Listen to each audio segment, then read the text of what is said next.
All right, so you just converted over to SharePoint 2013, and your old datasheet views that you used to use all the time to manage your huge lists, they no longer work, and now they're going to be these quick edit views. But don't worry, there is a way to make this just like it was before. Let's go out to GitHub/dsmagic12/SP-legacy-datasheet, and then we're just going to go ahead and download these files, and we'll add them to this page, and we'll see the magic happen. So I'll go ahead and get the HTML file first. Open up Notepad. Paste it on in. Save that to my desktop.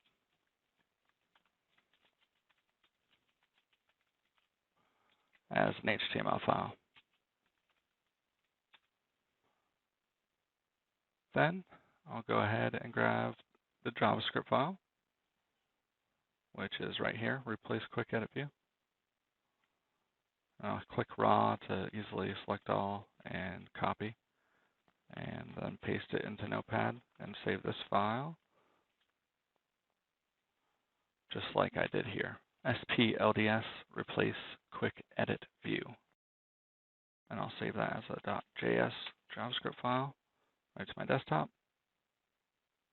Okay, now that that's done, I'll go ahead and get to my site's style library. So I'll just grab the first part of my URL that points to the root of my site. I'll open up a new tab, paste that in, go to style library. And once I'm here, I'll go ahead and just select my two files and click and drag, upload them. On my site, I've set up my style library so that I have to publish files for everyone to see them. So this is a good opportunity to go ahead and test whether or not our web part works. I'll right-click on the HTML file that was uploaded and copy a shortcut, which is the URL to that file. And then I'll go to the page that I want to implement the datasheet view on, and I'll edit the page.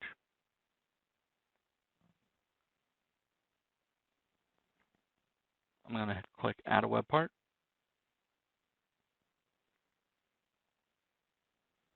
Media and Content, Content Editor, and then Add.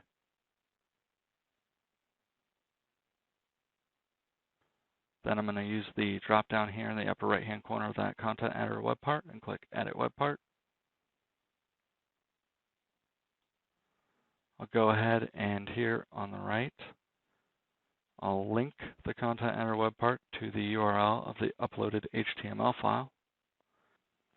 I always like to give mine a tile that either describes them or tells me the path of the file that they're linked to, so I don't have to open their properties to see it if I'm in edit mode on the page.